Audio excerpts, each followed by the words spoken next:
right, guys. Oh my gosh, it's Sunday night, which means it's Sunday night service. And would you look at me? I have no makeup on.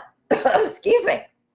I just got home from New York City today and I am absolutely wiped out. But I promised you guys that I would give you a review of the Integrative Healthcare Symposium, and it's my favorite show of the year, and this year probably was the best show that I've ever had. As soon as you guys get on, hit your heart buttons, hit your like buttons, tell me where you're from, tell me how it's going. I need you to put your comments up there. Hey sis, Bonnie, it's so good to see you.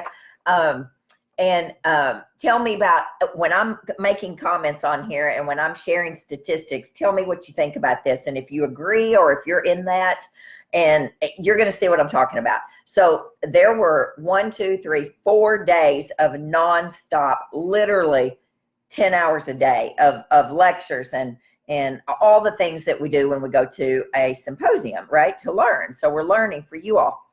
And I've broken this down because there's no way that I could get this all done in one night. So I have chosen the seminars that I attended because there's 4 or 5 going on at a time. So you only get to go to about a fourth of them. And then everything else, I buy the lectures and I listen to them when I have time and all that. So these are only the ones that I went to on eating well, cooking at home, all of that. I'm so excited to see you guys. I love New York City. Y'all know it's my favorite city ever. I lived there right out of college, bought a one-way plane ticket to New York City and lived in the Salvation Army. Oh my gosh, it was crazy. And,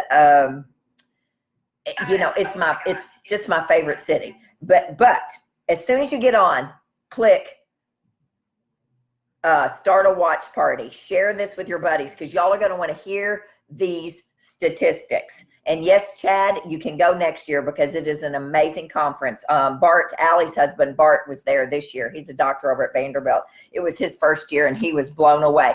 Dr. Mark Hyman, Dr. Perlmutter, Alessio Fasano. Oh my gosh, I love that Italian. I think he's Italian. I don't know where he's from. Who's written all of the celiac book. I mean, all of the gluten books, and he's brilliant. Dr. Jeffrey Bland. I mean, they're all there, the biggest ones in our industry. And I'm going to apply to speak next year. I don't know if I'll get in or not. But anyway, we're going to get started. You're going to want a note, you're going to want paper, and you're going to want a pen, and you're going to want to take notes on some of these statistics, okay? The conference started off with Dr. Mark Hyman, who has written, oh, good Lord, Eat Fat, Get Thin, The Blood Sugar Solution. I mean, you name it. He's got another one coming back out Tuesday. In fact, it comes out Tuesday, or maybe it came out last Tuesday. I don't know. Anyway, he was the keynote speaker, and the title of his lecture was The Food Fix: How to Save Our Health, Our Economy, Our Communities, and Our Planet, one bite at a time. And basically, I'm going to share statistics. His entire presentation boiled down to, if you don't think that we are in the back, my shirt's falling off, not falling off, but it's too big. If you don't think that we are in the back pocket of big pharma, big agribusiness, big food business, big all of that business, then you are sadly mistaken. He says we always need to look upstream and we need to question, why do we have the food that we actually have, right? That's in the grocery stores. Did you know that the food system is the number one contributor to climate change? Now, everything that I'm telling you is statistically sound. So there's references to all of this. I just don't have them typed up on here. The way the food is grown, the way the animals are housed, the way they're killed, the food industry, the food system is the number one contributor to climate change. And we're going to talk more about that later. 44 to 54% of all greenhouse gas emissions come from the global food system. Deforestation, right? Cutting down the trees.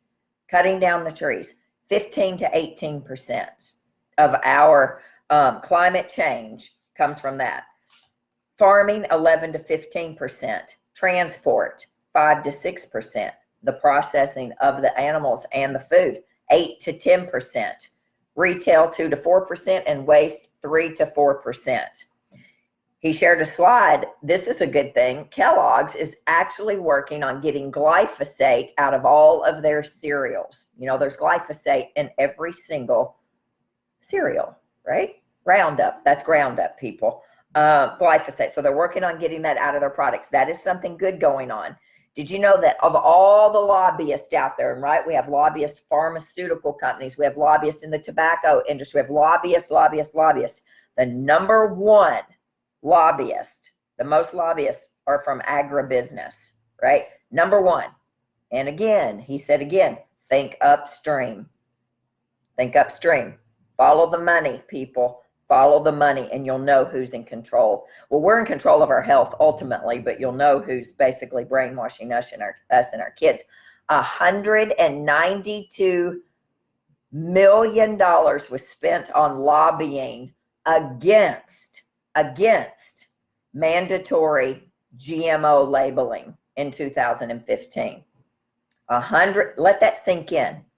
We all want mandatory GMO labeling, right? Is this GMO modified? Is this genetically modified?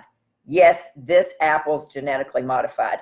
$192 million was spent lobbying against mandatory GMO labeling. And now who are they lobbying against, right? Your senators, your governors, your congressmen, all those people. That's who they're lobbying against. 6 in 10 adults in the United States have a chronic lifestyle disease. 4 in 10 adults in the United States have 2 or more. Well, Dani, what's a chronic lifestyle disease? Well, I'm going to tell you what it is. Chronic lifestyle diseases are the leading cause of death and disability. And they're the leading drivers in the nation's 3.3, listen to this, $3.3 trillion in annual health care cost.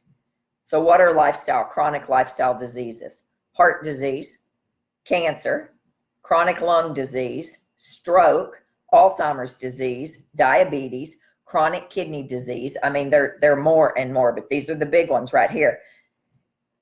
Do you know this? Listen to this. I mean, hit your faces when you see this, or buttons. I mean, when you see this. 7 out of 10 kids get rejected from the military due to being unfit to fight. 7 out of 10. That's 70%. 70%. 7 out of 10. Isn't that 70%? I'm sure it is. I'm tired. Of our kids that try to join the military get rejected because they're unfit to fight. That's bullshit, is what I'm telling you. Not that they got rejected. I mean, that's a good thing they get rejected, but that's BS that they are in that shape to begin with. Unbelievable.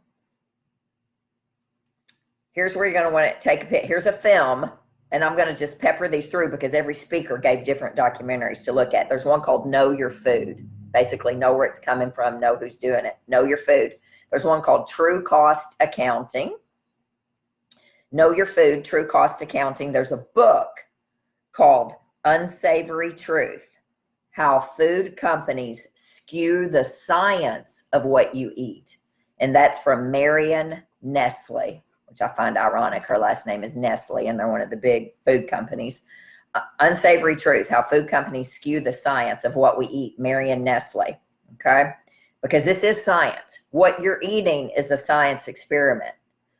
I promise you that. And how many times, how many years have I said to you all, eat one ingredient food? One ingredient, a butternut squash, a cabbage, a cauliflower, a broccoli, a Brussels sprout, a turnip.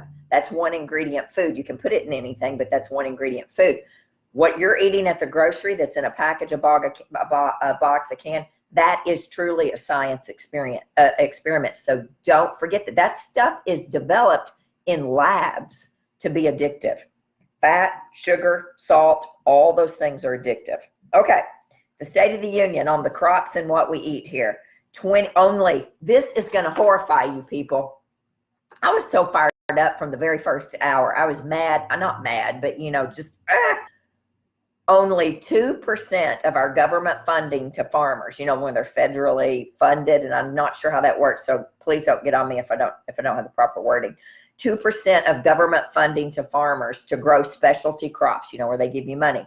Only 2% goes to grow specialty crops, fruits and vegetables. But 57% of the funding goes to commodity crops. What's a commodity crop? Well, that's wheat, corn, soy, barley, things like that. 2% for fruits and veggies to those farmers. 57% goes to the farmers who grow commodities. And commodities are a big deal, and I get that. So sad. The UN, the United Nations, he showed a slide, and I'll try to share this to you all. And it just said, our soil only has 60 harvests left. That's from the UN. 60 harvests. How many decades is that? I don't know. But we've destroyed the soil. Get this. As hunter-gatherers, back in the day, our ancestors, we ate 800 species of plants. I was so excited to hear him say this, because what have I said to you all? I said to you all, we only eat like 5 or 6 meals. We only feed our kids like 5 or 6 meals and maybe 10 foods. Well, here's the thing. Our ancestors ate over 800 species of plants. And yes, they're there. I promise you, they're there. Guess how many we eat now? 12. We eat 12. We eat 12 foods. We eat 12 foods. And I dare you, don't do it now because you need to listen to me. I want you to write down the foods that you eat on a consistent basis. I did it today. We feed our kids the same 5 meals their entire life. I sat down in the LaGuardia airport today when I was going over all this for you all, and I wrote down about 20 foods. I eat about 20 to 22 foods on a consistent basis, and that was pushing it, having to come up with that. So that makes me sad. I thought I ate more, but I really don't. And I'm not going to read you my list of foods because you all pretty well know if you watch on Instagram a lot. I mean, the things that I eat. But I came home today and laid out lamb. I'm going to make a lamb shepherd's pie, a real shepherd's pie with creamed cauliflower this week. I hope it turns out. And I laid out canned salmon to make gluten-free salmon patties. So I normally don't eat lamb, so I'm going to add that in. But yeah, 20 foods. Well, 12 foods. The average person only eats about 12 foods. That's sad, sad. Do you know that the Impossible Burger, now he shared this up there, but I counted and I don't see that many ingredients. The Impossible Burger, right, which is a plant-based burger, has 40 ingredients, as well as genetically modified soy, yeast, and glyphosate in it. Now I counted 17 because I went today and looked at it. Well, I'm sorry, I looked at it on the internet. I tried to find it at Whole Foods and I couldn't find it today. I found some other burger, but it had about 15 ingredients in it. That's supposed to be a healthy burger. What does a burger have in it? Now, if you're a vegetarian, you certainly don't have to eat meat, but what does a hamburger have? One ingredient, ground beef. Now you can put your spices and all that in it, but one ingredient, it's a burger. You pat it, you put your things on it or in it or however you want to do it, and you cook it. An Impossible Burger has got anywhere between 17 and 40 ingredients in it and GMO food. Do you know that the average American eats 216 pounds of meat a year? That's not quite 2 of me, but it's 1 3/4 almost. I'm 130 pounds. So we eat a half a pound of meat a day on average in America as an American. 216 pounds of meat a year. That's a lot of meat. He said we all need to eat a more climate-friendly diet, more vegetables, less meat. Those cows, those pigs, those lambs, all those things, they create, greenhouse emissions and all that. The fruits and vegetables create less climate change. So we definitely need to eat more plants, eat cleaner, more plants, less meat. I'm not vegetarian. I just told you I'm cooking a lamb this week. This horrifies me. 75% of all food stamps that are used in America are used for processed foods. What do you think about that? 75% of all food stamps used in America are used for processed foods. 10% of all food stamps used in America, and we're talking millions upon millions upon millions of dollars here, are used for soda. So guess what about that soda? 25% of Coca-Cola's revenue is from the government. It's from government subsidies from food stamps. 25% of Coca-Cola's revenue, you know, it's a billion gazillion dollar industry, Coca-Cola. 25% of their revenue is from government subsidies from food stamps. Shame on us. Shame on us. Now I'm going to tell you right now, I was on food stamps for 5 years when I got divorced. Nobody in my family had ever been on food stamps that I was aware of. I was horrified. I had 2 little kids. I lost everything, got divorced, started nursing school on food stamps, went through Vanderbilt on food stamps. My kids didn't grow up drinking soda. I didn't grow up drinking soda, so I didn't feed my kids. So, I mean, I can count on one hand in 5 years the amount of time there would have ever been a soda bought. Now, there was processed food because I didn't know any better then. I didn't feed a ton of processed food. I cooked. I always cooked, but I cooked the same 5 meals. But that is ridiculous. And I'm going to tell you right now, I don't know that it will ever happen, but no way should you be allowed to buy soda or fake food on food stamps. For sure, you shouldn't be able to buy soda and candy, because you can buy candy. You can buy candy bars. You can buy all of that. I mean, you should be able to buy real food. And I would have been okay with that, because 99.99% of the time I was buying real food, but not all the time. So I'm really sad about that. I had no idea.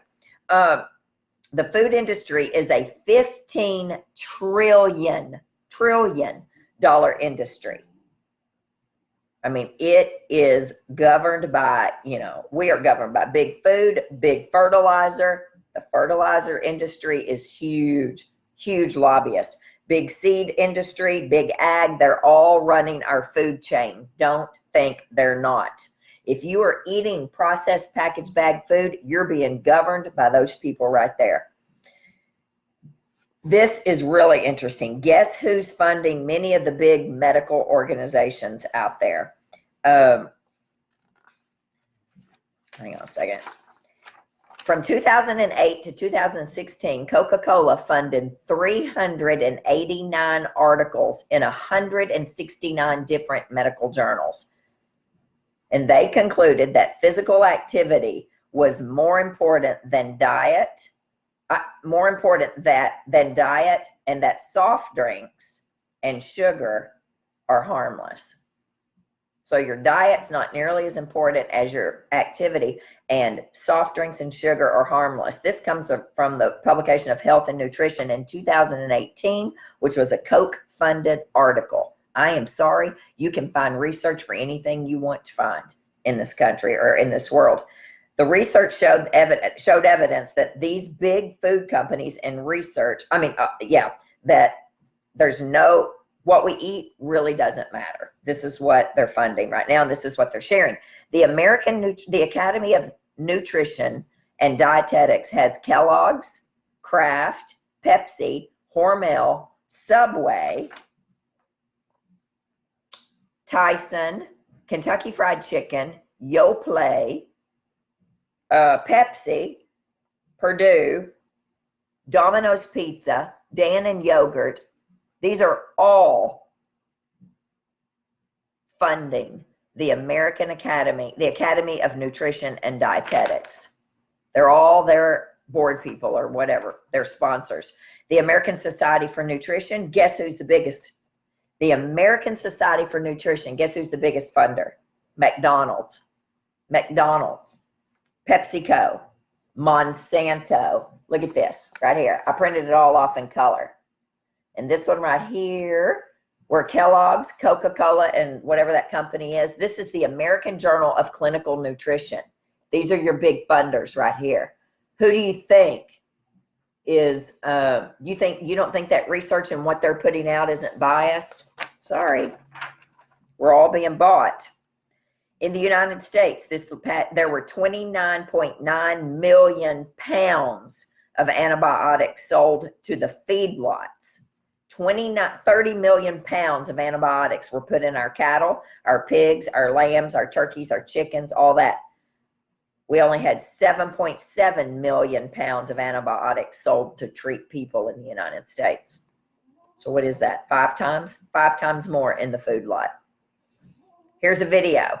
Spinning Foods. Put this under your video list. Spinning Foods. The Biggest Little Farm. Kiss the Ground. I think that sounds good. Food Chains. They say that one is excellent. And there's a website called the Food Fix Campaign that Dr. Hyman says is amazing. Okay, look who's funding us. All the big processed food people. This came from the American Society for Nutrition. There are no differences between the processing of foods at home or foods in a factory. This came from the American Journal of Clinical Nutrition, 2014. There are no differences between the processing of foods at home and foods in a factory. Again, these are the corporate sponsors of the American Society for Nutrition. Take a look at that. Those are the corporate sponsors right there. Zoom in on that. I think it's 2012, 2015. I don't know. Yeah, whatever. But there they are. Don't think you're not being controlled by big pharma, big ag, and all of that. Soda companies use, they donate. They donate a ton to other organizations. Soda companies do in order to link their brands to health and wellness rather than illness and obesity. Sure. Look at this. They're linking their brands to all these nutrition places. They create partnerships with respected health and minority groups to wine and dine the allies, right? To silence potential critics and influence public health policy decisions.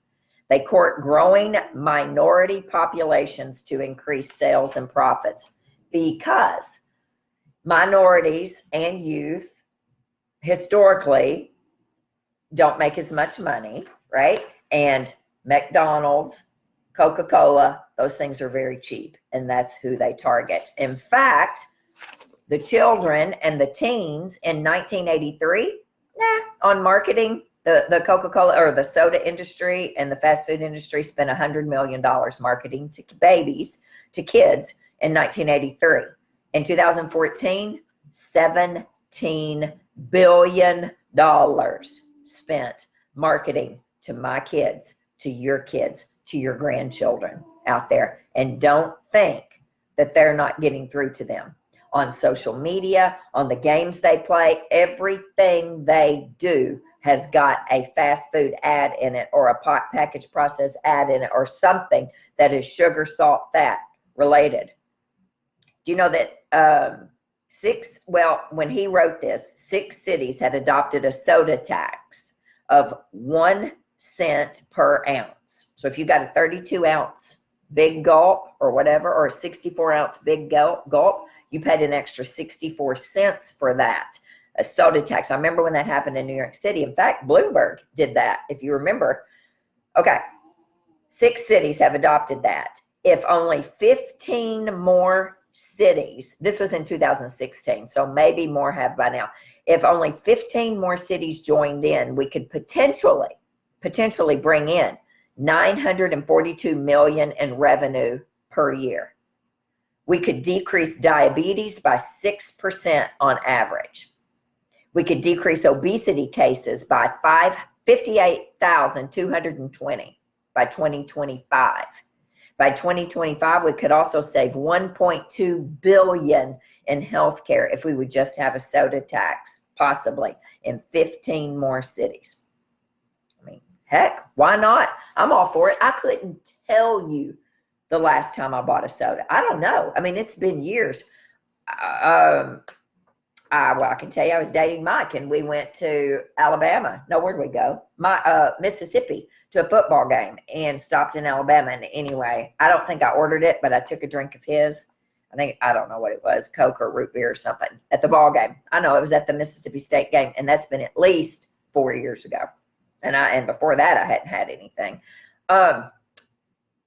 Here's an idea. What about putting stoplights on your food? Pictures of stoplights. So there was a hospital that did this.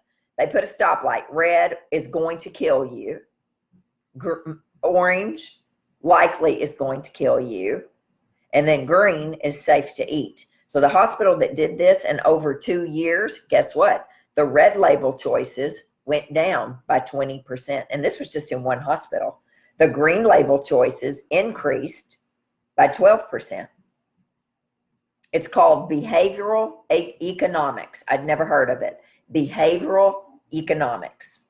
I'm all for it. Put a stoplight on there. Tell you it's going to drop you dead. You're going to drop dead. You keep eating this, you're going to drop dead. Or you're going to wish you're dead because you're going to be so sick that you can't even function. He says it's not the cow, it's the how, right? How was that cow raised? How was that cow killed? How was that cow treated? How was that cow, bred and fed and all the things before you got to it? Did you know that Walmart, I thought this was interesting. Walmart is the largest buyer of organic foods in the United States. I had no clue. Well, I can tell you, Walmart has stepped it up for sure, but they are the largest buyer of organic foods. And then he went on and on, but that was the end of everything that I could share actually with y'all, that I could get typed up. Dr. Mimi Garnari, she's a medical doctor. She is a cardiologist out in California, I believe. And she won the Lifetime Achievement Award, which was awesome. I honestly didn't know her, so I felt a little bad, but she has done unbelievable things. The title of her talk was Holistic Integrative Health as a Global Solution. And she's talking worldwide here. She's done a tremendous amount worldwide. Do you know that listen up, if you have kids, 1 out of 3 kids born after 2000 will have diabetes. 1 out of 3. If you have 3 children, 1 of them is going to have diabetes. This is the first generation of children that will die before their parents. We know this. I talk about this all the time. That will die before their parents of preventable chronic lifestyle diseases. And once again, shame on us. Shame on me. Shame on us. Shame on the food industry. Shame on everybody who has done this to our children, because the majority of our children weren't born sick. Some were, but the majority were not. We made them sick. And we're going to get into that. I ask patients straight up. They'll tell me, I feed my kids differently than me. And I ask them, why are you feeding them? Why are you feeding them the garbage? Why are you feeding them the dog food? Why are you feeding them the cheap packaged processed food when you're over there eating the clean 1 ingredient food? And I don't hold back any punches anymore. I think it's menopause, quite frankly, and we'll have a whole menopause talk here soon. But why are we doing that? Well, there's multiple reasons, and they tell me, they're picky. Well, they weren't born picky. We made them picky. I'm saying all this because I've already raised my kids, and my kids ate the same thing I ate, or they didn't eat. I was a single mom, as you know, still am, on food stamps, in school full-time at Vanderbilt in a very accelerated program. I wasn't cooking 2 meals. If you don't want to eat, then damn it, don't eat. I went to Haiti when the earthquake happened, and I was there, and I used to tell them, I'd say, look, I have been to third world countries. There are children who don't eat for weeks. God bless their souls, and they are still alive. And if you don't want to eat the next couple nights after what I'm cooking, then that's on you. That is not on me. But we have created picky eaters. So what if they cry and stomp off? I don't care. Eventually, they're going to eat. Cook healthy food and get them involved in the kitchen. And we're going to talk about getting them involved in the kitchen. Get them involved with the chicken in the kitchen. Okay. Do you know that air pollution is an independent risk factor for stroke? Dirty air pollution, independent risk factor for stroke. She said, ask our patients, what did your animal eat? What did your animal eat? Do you know it? You went to Walmart and you bought the ground beef, the 80-20 ground beef in the styrofoam with all the off-gassing saran wrap on top of it that has traveled from God knows where, or maybe it was cut back there, but still packaged in that. It's off-gas. What'd that animal eat? Ask them. What'd that eat? What'd that animal eat? Go ask them. Dare you. Go ask the butcher.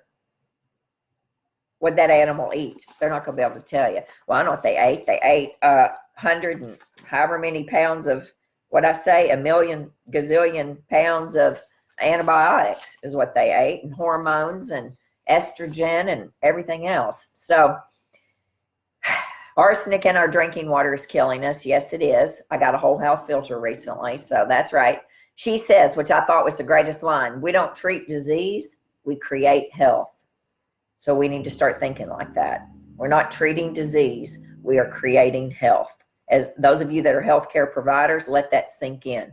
Tomorrow morning, Monday morning, when I start at 6:45, actually I get to start late tomorrow because I was gone, so I get to start at 7:45 tomorrow. I'm gonna turn things. I'm gonna create health. I'm gonna twist it around in my head to where I'm not treating that first patient tomorrow who's got Hashimoto's thyroiditis. I'm gonna be creating health. I'm not treating disease. I'm gonna create health in that patient. Then there's a great chef, Dr. Rob. He's a chef. He's a Harvard trained medical doctor, and he went back and became a chef to culinary school. So he is Dr. Rob the chef. His entire talk was titled Food is Medicine, which we know, right? And some statistics. 8 out of 10 Americans report eating fast food at least one time monthly, 80%, at least one time monthly, with 50% eating it weekly. Quite frankly, I think that's higher. I think it's a lot higher. Only 4% of Americans during this survey said they never eat fast food. If you don't ever eat fast food, then click your button, hit your heart buttons.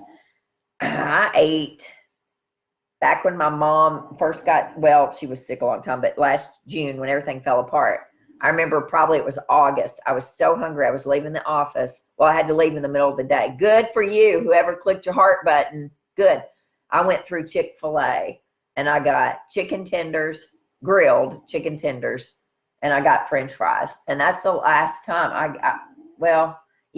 I think it is. If there's been any fast food, it was Chick-fil-A, which is not good. I mean, I haven't eaten the sandwich, but I've eaten the grilled, I think a couple times, but not much at all.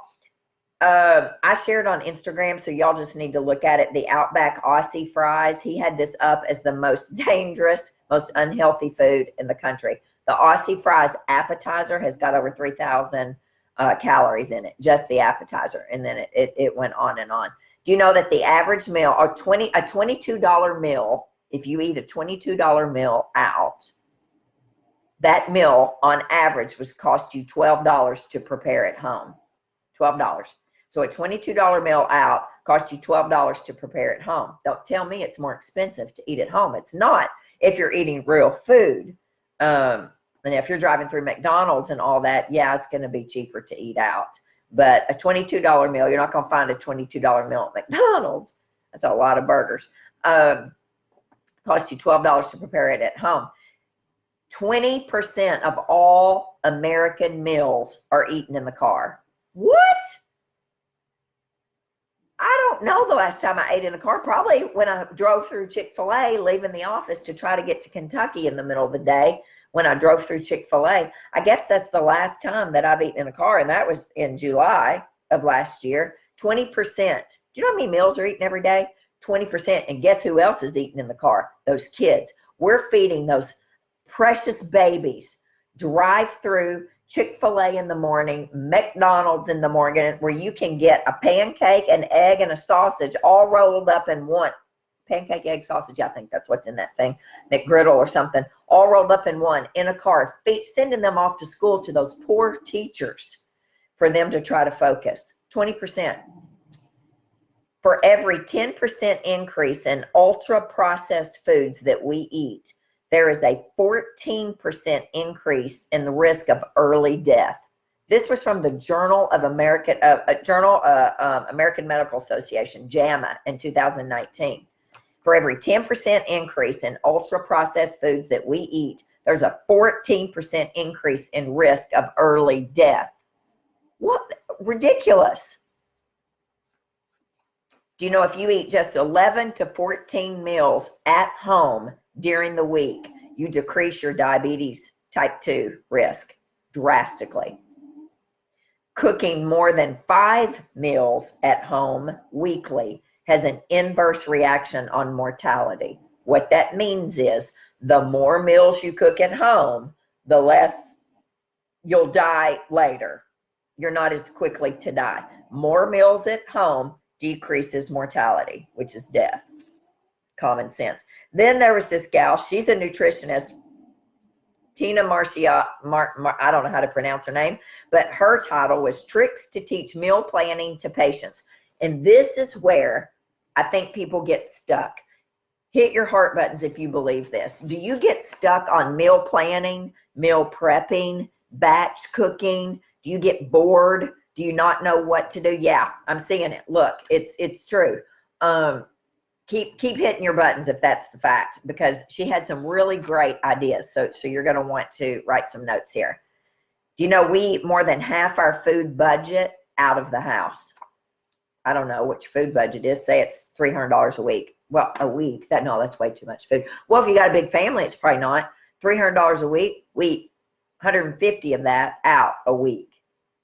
That's ridiculous. Restaurant sales have surpassed grocery sales year to year to year, every year. The National Restaurant Association projects overall industry sales this was 2019, will hit a new high of $863 billion, B as in boy, $863 billion in 2019. Every year it goes up 3.6%. Unbelievable. That's ridiculous. Honestly, I grew up in the restaurant industry and I was grateful people ate in the restaurant industry, but that's a treat. It should not be a daily occurrence, eating out. 93% of our 3.3 trillion annual healthcare spending is on chronic disease. Did you get that? 93%. Somebody can tell me what that total is of our 3.3 trillion annual healthcare spending is on chronic disease, most of which is 100% preventable with a good diet and a lifestyle change. For 2019, these were predictions, so this is still up there because we don't know about 2020. Most people will dine at home due to. So here they were predicting. This was, I can't remember where I've got this from. I've got it somewhere. It was a survey from 2019. Oh, from the Better Quality, from some organization. More people will start eating at home in 2019 than they have in the past, due to menu price inflation due to increased minimum wage. Okay, so as minimum wages go up, they raise the prices in restaurants too, and food costs. It all goes up. It's all relative. Millennials, which are 75 million, are not afraid to cook at home. Did you hear that?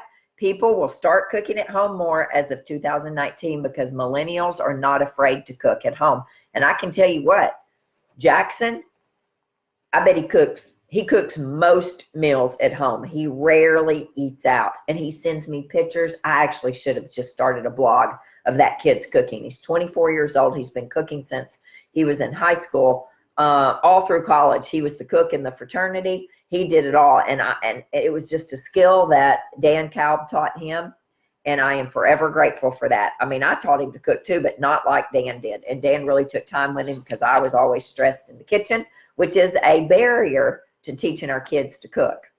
You need to be a little bit more calm than I was. Ella cooks at home more now than she ever has, but not near as much.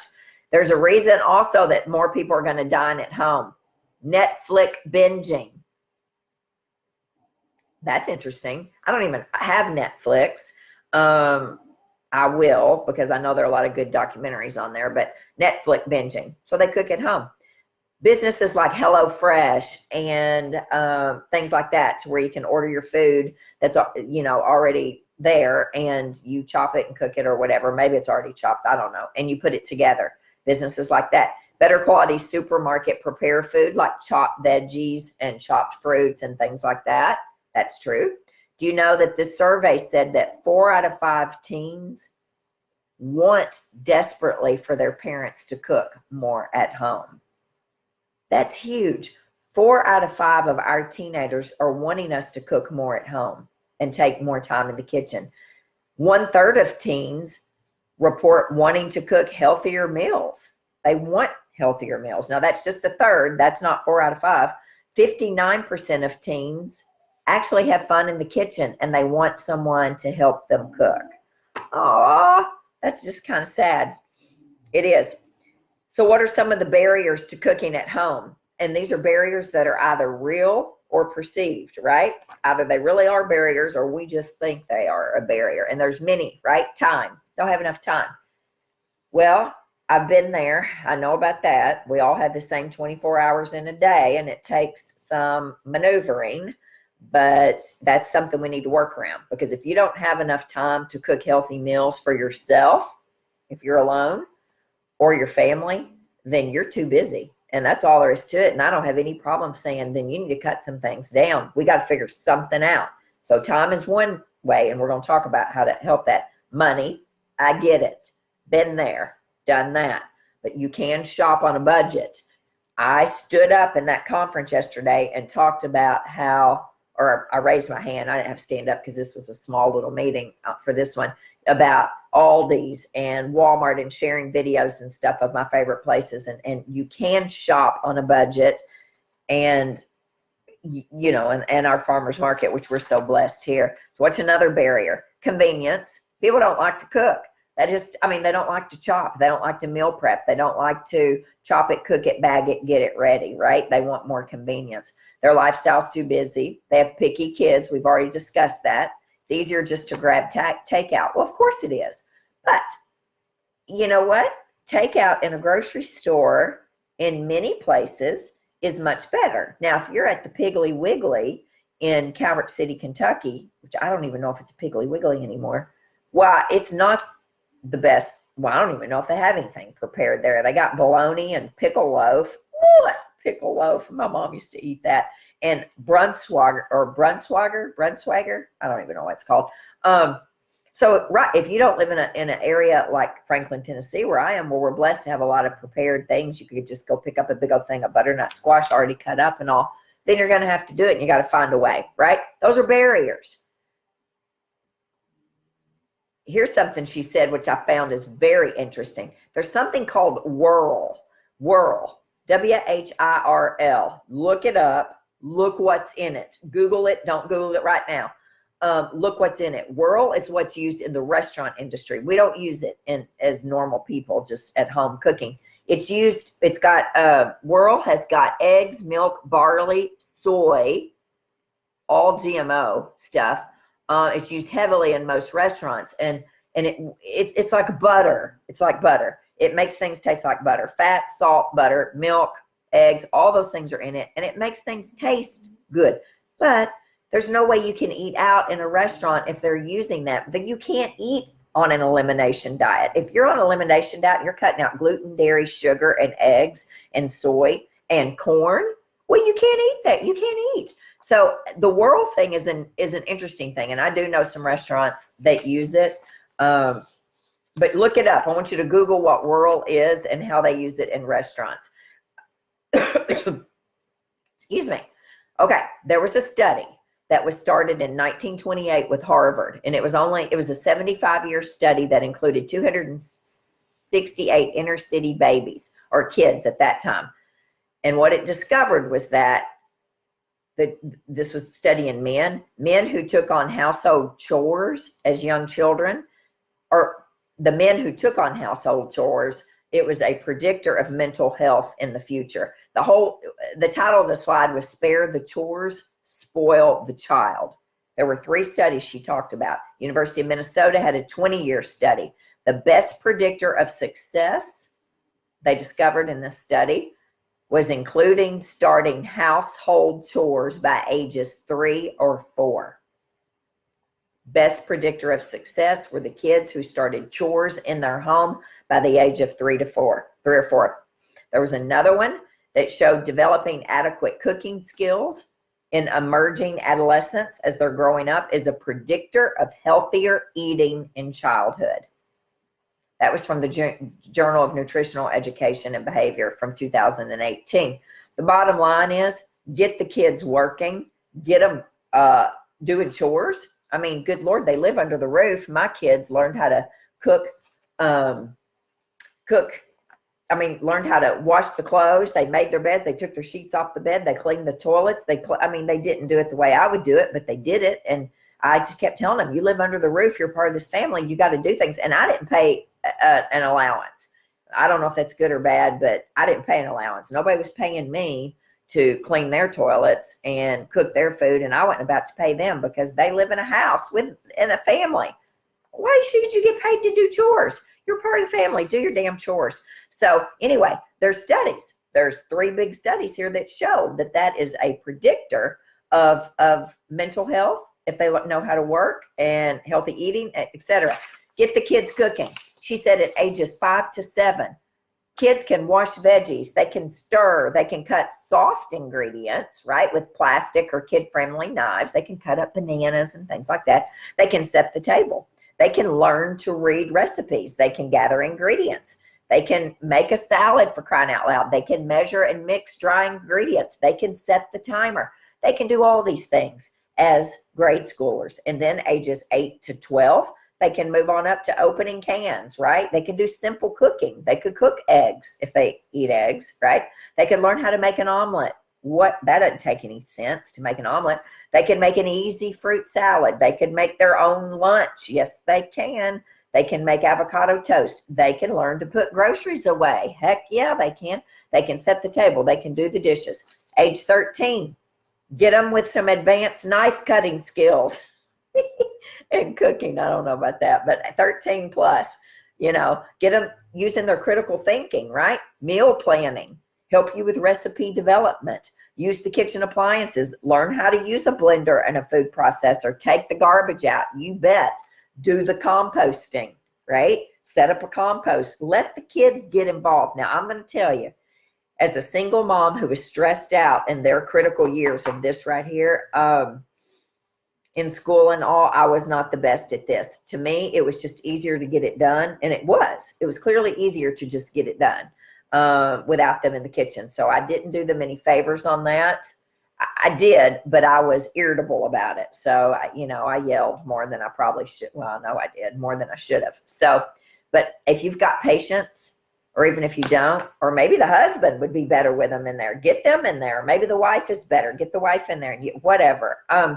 Shopping on a budget, all the things that I've talked about forever, all these and all that, using apps to save, shop from your app, like from your phone right here. Don't go to the grocery. Do from here and save time. Now, I don't do that because I go to the grocery and I get to see patients and people and things like that. So it's like a business trip to me, but that's a big deal and it'll save money, right? Meal planning apps. You're going to want to write this down. She loves List Ease, Big Oven, Flip. She said Flip is for organizing your coupons, and I don't know anything about this app, but it cuts them for you immediately, and however it does it electronically.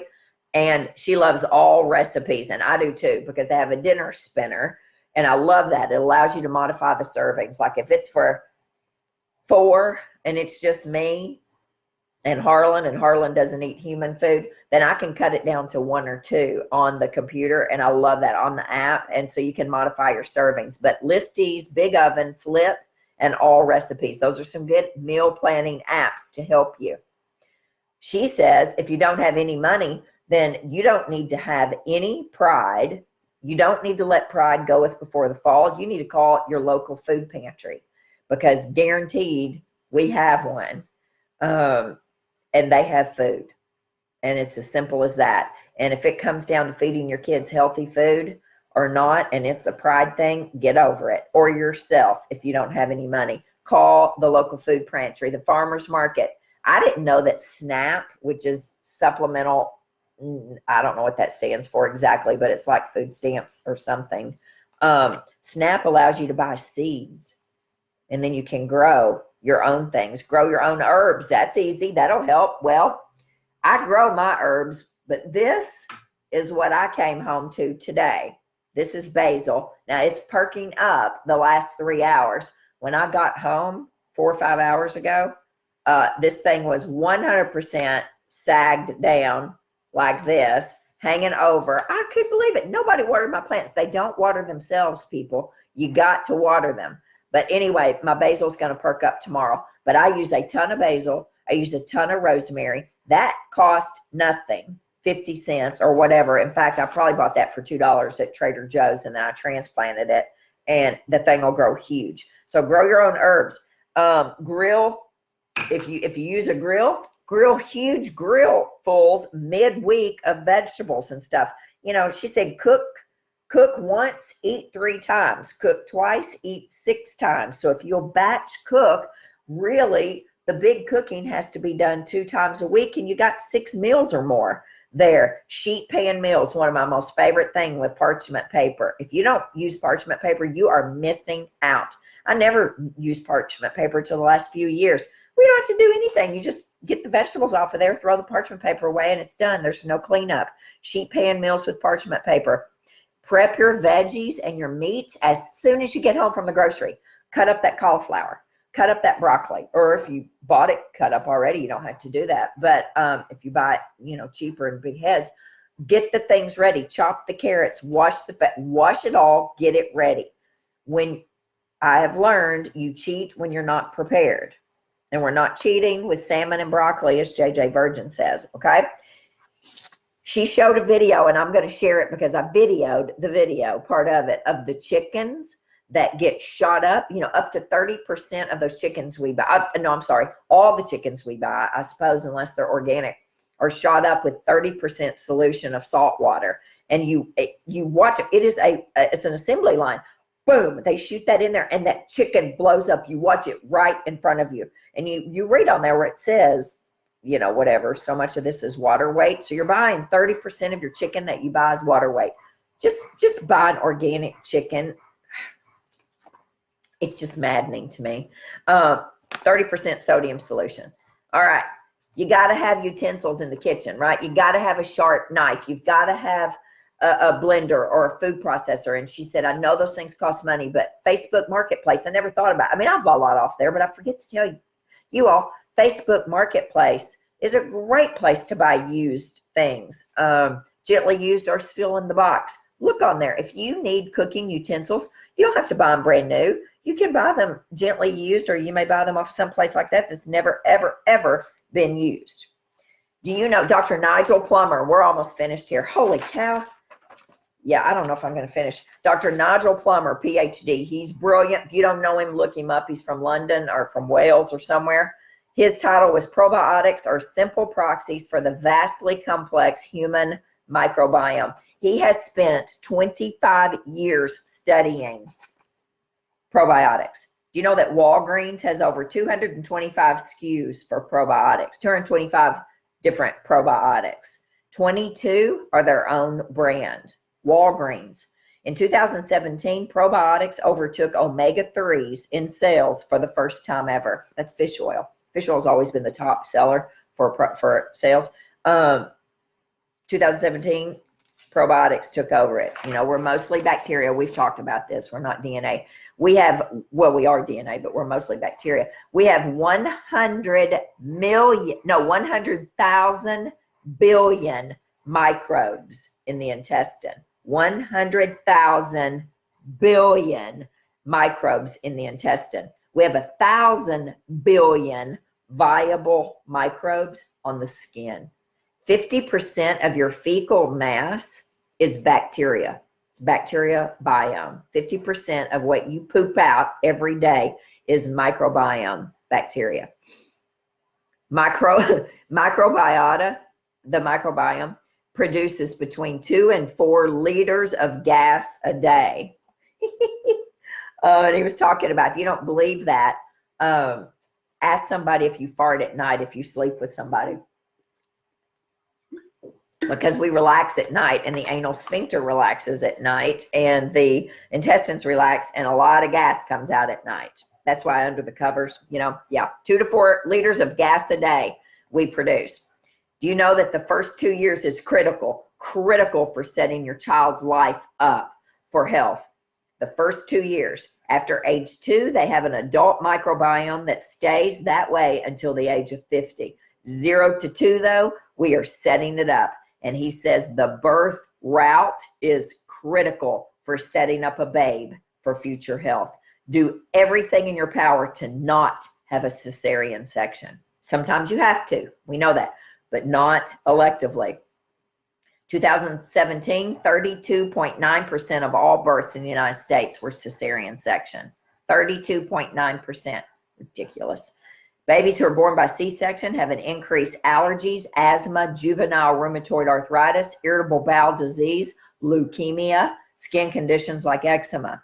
Do you know that a child with eczema has a 50 to 75% increase for a chance for asthma? Eczema and asthma are linked, always have been.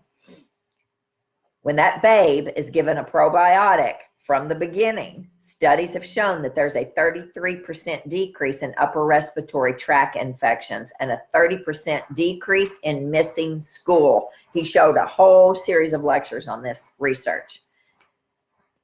Babies who have to be born by cesarean section, progressive hospitals are now doing a vaginal swab in the mom's vagina ahead of time, because babies who are born by C-section do miss all of the inoculation of the probiotic, of all the bacteria and all the microbiome and all the microbiota. They miss it all. They're not getting it squeezed on them as they squeeze out through the birth canal. C-section babies in progressive hospitals, the mom's vagina can be swabbed, and they swab that baby's body. They swab that baby's mouth. They swab the baby all over. And that research was fascinating. You can look it up and read it yourself.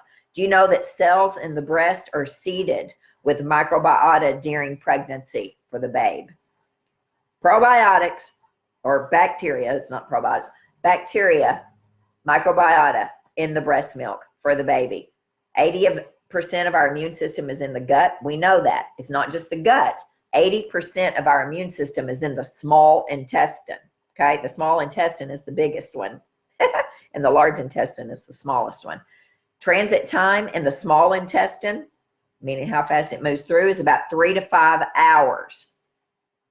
So it has a longer time to bind to probiotics in there, okay? When you're looking for probiotics for the small intestine, look for 5 to 50 billion CFUs. Now that's different if you're using spore-based. That's different, earth-based probiotics.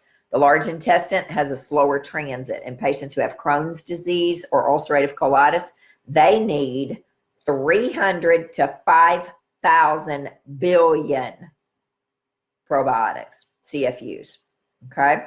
Do you know that immigration, if we immigrate from Mexico or from China or from wherever here, immigration changes those people's microbiome? And I believe that, right? And not for the better. And he showed all of that. I mean, you immigrate here from Africa, you have a really good microbiome in Africa, because those people, they just really do.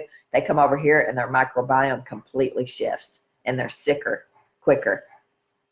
30% of all prescriptions that are written in the United States, antibiotics, are unnecessary. Do you know that there were 270.2 million antibiotic prescriptions in 2016 that were written? You are 7 to 10 times more likely to develop C. difficile if you have an antibiotic. That is a horrible, C. diff is a horrible bacterial infection in the gut that we have chronic diarrhea, and it almost kills you. In fact, there are 15,000 deaths a year from C. diff, and that comes directly off the CDC's website. My dad got C. diff, and he nearly died when I was in nurse practitioner school. It was awful, and older people are more susceptible to it. Let's see. We're going to have Karan. Karan and I talked for about 30 minutes. Karan, who owns Microbiome Labs, which is Megaspore, Megamucosa, all of the things, Megagard. Karan's going to do a Sunday night service for us, but we're going to have to record it ahead of time, and then we'll just do it. We'll do it as a webinar or something. I'm not quite sure, but he's agreed to do it. So I'm really excited about that, because he is a brilliant microbiologist. All right.